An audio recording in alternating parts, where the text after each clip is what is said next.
Hello. Hi, Rebecca, it's Beatrice. Hello, Beatrice. It's Rebecca. How are you? I'm good, thank you. How are you? I'm all right, thank you. Yes. I'm enjoying the sunshine. Yes, that makes all the difference. Oh, it really does. Yeah. No, I had a good swim this morning in the sun, so that was Oh, nice. Yeah, nice. Where very did you nice. go? To the London Field Slido. Oh, how lovely. So you were Yes, outdoors. yes, it's Was it warm? well The water, I mean. the waters. Yeah, I couldn't do. I mean, there were No, I was people. going to say, I was thinking of it as sort of Arctic conditions. No, there were people in the changing room talking about cold water swimming, and I thought, nah, that's not for me. I No, think no, no, that's no. unnecessary. Yeah, That sounds yeah, it nice. was very nice. So, what have you been thinking about last week? Well, I wanted to talk to you because I want to know why I'm so compelled to buy any skirts that are pleated. Ooh, I didn't know you Because were. oh my lord, I am. Because I saw this skirt, okay, by Sakai, which Mm-hmm. is a brand I like. It was, first of all, it was £900, which is so far out of my budget. It's just silly. And also, it's really bright yellow. And as you know, I'm not a yellow kind of person. Yeah, But I've been won over I, a bit by the recent yellow well, thing. I've got a yellow sweater now, but that's as far as I'm going. And Okay. it's, yeah. But and my sweater is kind of banana yellow, and this is like acidy, yellowy yellow. Okay. So really not a me colour. But I instantly wanted it because it was very tight pleats, and I just thought, oh, pleats. And then I thought, what are you doing? I'm not going to buy this. It's too expensive, and it's a colour I don't really like. But I just want it because it's pleated. And then I thought, but I have so many pleated skirts already. I have to consciously think when I look at a skirt, is it pleated? Do I really need another pleated skirt? Because I have so many different colours, different widths of pleat, and And I'm just realising my obsession. oh, well, maybe Dr. Balin can help you. Well, Um, Dr. Balin, I need a prescription. What is going on? I need the diagnosis. I don't know yet, but I think I need some more information. So, this skirt you liked, was it long or quite long, or and It is it was, really tight pleats all over, or yeah, it's like a really kind of stiff mesh fabric mm-hmm. and like knife pleats, so quite small pleats, Mm. and sort of midi Ah, level. okay. And are they usually like that? The ones you're The ones I attracted like. to? Yeah. I like maxi. I've got some maxi pleat skirts, which are quite small pleats. I've got midi. I've got just on the knee. Mm-hmm. I've got summer. I've got winter. That's I've an got dark colours. I've got neutrals. I've got pale pink. that's an interesting phenomenon. It Um, is. I mean, I knew I loved pleats, and I've had previous gorgeous MA students, Lisa and Giovanna, for example, who are also obsessed with pleats. So I kind of knew it, but it was like seeing this yellow skirt and wanting it was such a sort of aberration for me because I never want yellow things. I find it interesting recently. Well, maybe not. When did this start again? That there were quite a lot of these plissé type Oh, skirts. that's true. I'm not so into them, Oh, really? but no, it's more knife pleats and Mm-hmm. that kind of. But yes, that has kind of come back, hasn't it? Yes, and I was always really interested in the method of doing it Oh, because fascinating. apparently when in the olden days, I think that must have been pre World War Two. I just my great aunt was a dressmaker, and my grandmother Mm, was quite interested in dress, and I'm sure they told me that there were places you could just go to, like you could have things dyed. You know, that was easier in the past. yes. You could just go to, and you could have you could just take your fabric and they would plissé it. And I don't know, I never really followed that Did up. I mean, if this place still exists, I want to go. Yeah, I wonder how it works there. I did see there is a little film on YouTube about where Chanel have their stuff plissed, and it's fascinating because it involves folded cardboard as well, or folded paper, Yes. and And oh, there is a German website which tells it in so much detail that I don't actually quite understand, but it has all these machines, all these different kind of machines that do it. You must forward it to me. Yeah, I will do. And I find that really interesting, and also how this tight pleating often comes up in regional dress. Yes, it's true. It does, doesn't it? And I like, because I loved. Do you remember the when Ralph Simmons was at Dior, the couture spring summer 15, and it was like amazing, teeny weeny pleats and ribbons on it. So it was like two favourite things: ribbons and pleats. Oh yeah, and there was a little video, because Dior is really good at doing little videos of how things are made, and again with folding it in paper, so it's involving stationery as well. Yeah, I couldn't get much. It's better, almost really. like too many things that I love, but I don't. I mean, I feel like, because I follow somewhere on Instagram that makes pleats. Do you think they'd let us visit them? Because I just want to watch people. Do you think so? I think they would. Yeah, you just want to watch people pleating. I just want to watch people making pleats. Oh, okay. Yeah, I think I would like that. The other thing I was wondering about is, because I'm not sure, I don't, what is the difference between a pleat and a fold? Because in Germany, in German, I think there is just one word. I might be wrong. Oh, really? That's interesting. I might be wrong, but I can't think of a word. I can't think of another word. It's called Falte, and I think there is just one word. And I just wondered, I was thinking of Madame Grey, and that's not pleats, is it? That's more folds, is it? But it is pleats. Is it? I think so. Mm-hmm. Oh my goodness, it's getting complicated. Yes. I remember once seeing in the window of Didier Ludo, which is just gorgeousness, seeing like a toile of a Madame Grey where it was all pinned, all the little pleats were pinned on the bodice. Ah, yeah. No, you're right. It was amazing. Amazing. Yeah. Yeah, I think that is pleasing, and that reminds us that there is ancient Greek pleating on chitones on statuary, which is rather amazing. Yeah, and I wonder how they used to do that, because they obviously wouldn't have had those machines. Apparently, been done by hand. I did read something that it was done by hand, and it usually, apparently, if you want to have permanent pleating, it usually involves heat, pressure, and possibly moisture as well. And I have a feeling it was pleated on a heavy stone, and then another stone was put on top for a while, or something like that. Oh, wow! But I'm not. I might be wrong there. But that's amazing. And then of course, Fortuny is inspired by that, and does those amazing. Now, just to backtrack, Plisse, I think of that as teeny weeny, like springy pleats. But am I wrong? Well, according to this German website, I think the pleats have to be quite sharp. I think that's one thing. And they were talking that they can be up to 4 centimeters maybe deep, although that sounds like a lot. But I think it just needs to be continuous, like a what's that instrument called? The concertina. Concertina. Yeah, I think that's how I think of plissé. Because plissé, here it says, this is the business of fashion. Mm-hmm. And it says, originally referred to fabric that had been woven or gathered into pleats, and has also been known as crinkle crepe. Takes its name for the French word for fold. Today it is a lightweight fabric with a crinkled, puckered surface formed in ridges or stripes. I find surprising, that definition. Because that's what I thought it was. Ah, interesting. No, for me, but maybe again there's a different way, different use of the term. Yes. Obviously it is a French word, but if in German, I think it does mean the concertina pleats. Right. Because I do like those, but I'm not so keen on just crinkly.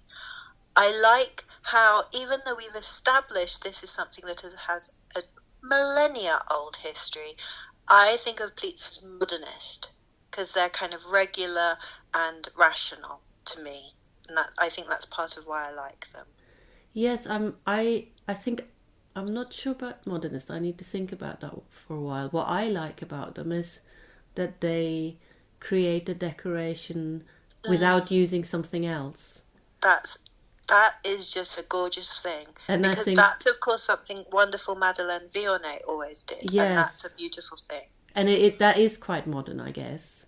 You don't have... Although pleating is not modern, but my vision of it is. Your vision of... Yeah. My vision, which I'm going to stay with. Okay. I also wonder, I was sort of thinking, is it more something you find in female garments? But I don't think that's true. Well, the Greek military, historically, I don't know if it still is, the men had pleated skirts, didn't they? I don't know. And I guess... Yes, Google it right now, because it's really quite beautiful. And I'll Google it later. I can't remember what it's called. There's a special word for it. And I guess you get it... historically, not now, I don't think. But I'm sure if you look... But also, I guess, the kilt. Yes, the kilt. Mm-hmm. And that's older, isn't it? And that's Irish and it's sort of Celtic, I think, more than just Scottish. Yeah. And then it's all sort of reinvented again with tartan in the 19th century. Yes. So that is male. And then I guess we have a lot of beautiful... In the Museum of London, we have a lot of beautiful 19th century men's shirts that have pleating at the front. Oh, yes. So... And is it at the Museum of London or at the V&A where they have like a, I don't know if it's an 18th century, I don't know, man's shirt that looks like it's Issey-Miyake pleats, please. It's white linen or cotton. Oh, really? I think it must be... completely pleats. That sounds very nice. It must be... It's beautiful. I think the Greek skirt is fustanella, maybe? But that doesn't sound very yes, good. I think you're right, yes. No, that's more Have you found a picture? Yeah. Yes, it is very nice. It's amazing. Because I also, it's really nice that it's an intrinsic decoration, which is always a gorgeous design thing to achieve. I also think it's rather wonderful that it looks so rational and straight and perfect, but it's actually really excessive because it takes something like 3 times the amount of fabric to make pleats than to have just a suit. And I also very, very much like the way it moves when you move.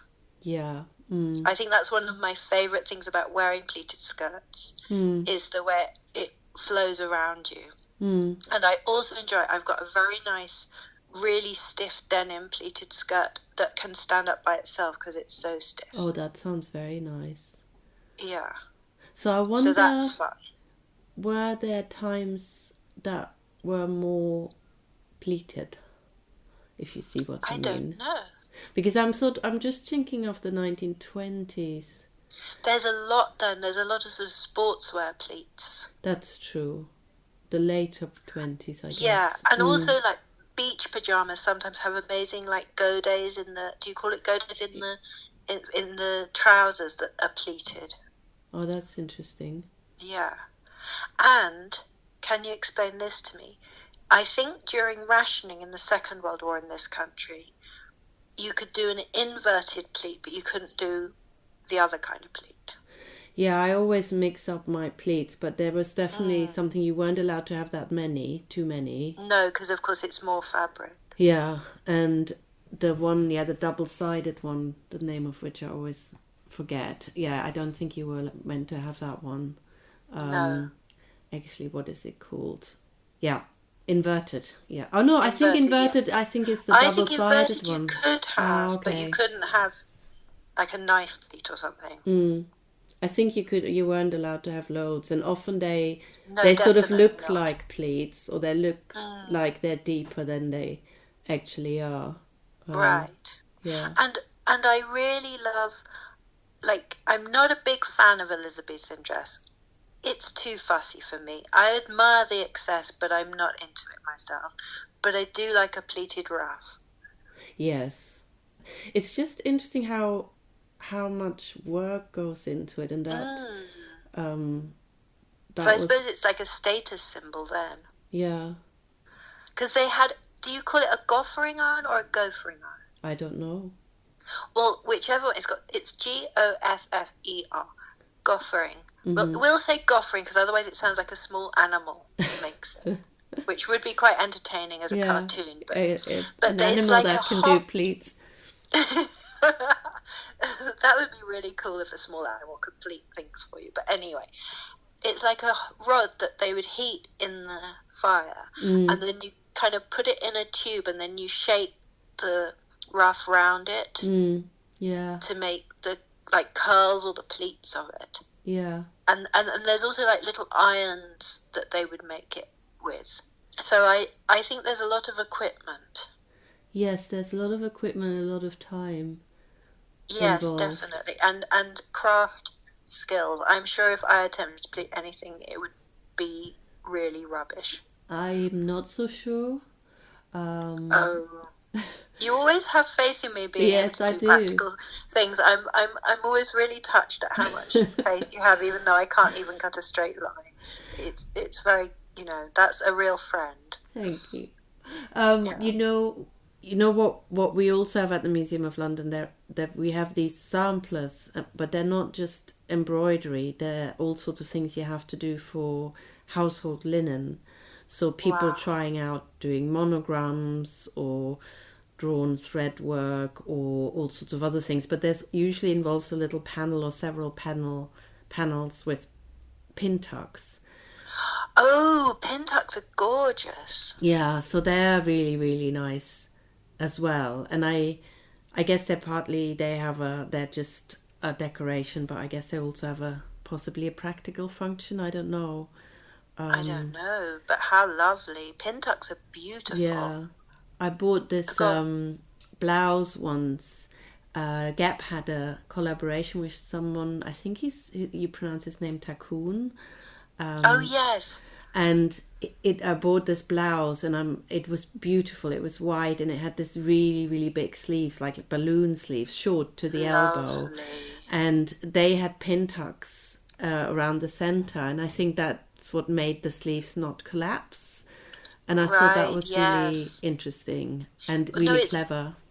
Yeah, really beautiful. And that's another wonderful thing about pleats, is that they're kind of architectural, that they're taking 2D and making it 3D, and that they can, like the denim skirt I was telling you about, that when you stand up from sitting down, I really like it because it makes like strange pucker marks where your knees have bent or something in it. And I think some designers, I think Celine did a skirt that had like different levels of pleats at different points, and so it alters the form of it, which I really like very much. Oh, and I also love Sybil Connolly, the Irish designer who was really big in the 50s, where she does horizontal pleats. Oh, I don't know. Like in linen. Oh my goodness, you must look her up. They're amazing. Like a whole like full length skirt or a dress with these really, like, they're not regular pleats, but yeah, these pleats, and they're horizontal, so they make the fabric stand out as though you've got lots of petticoats, but you haven't. You've just got this amazing, it really makes this fantastic shape. Yeah. So I like that too. And I haven't even told you about my time of nearly going up in flames because of pleats. No. What happened? Yes. Well, I was like a Victorian lady accident waiting to happen. Yeah. I had this lovely black pleated skirt that was some kind of synthetic and it was very fluid and gorge, and I was getting ready to go to work, and I was leaning doing my lipstick in the mirror, which was above our fire, and I suddenly thought, oh, my knees are really hot, and I looked down and my skirt was melting. Oh no. And like it was really horrible. It was like this patch where the pleats were no more, and it was just this weird. Oh, and there was probably nothing you could do. Nothing you can do because it had, it was not a good moment for me. It's weird. No. My wardrobe is actually relatively pleat free, which is odd. I'm not sure I've got anything pleated, so that's a... Maybe I should start buying you pleated skirts. Yeah, maybe instead of myself. Yeah. Because then I can keep buying them, but I'll just give them to you. Yeah. Obviously, Isimakis are amazing. Yeah. Yes. His are really interesting because they make the fabric so springy. Yes, they're and stretchy. They're more like Fortuny kind of ones. Exactly.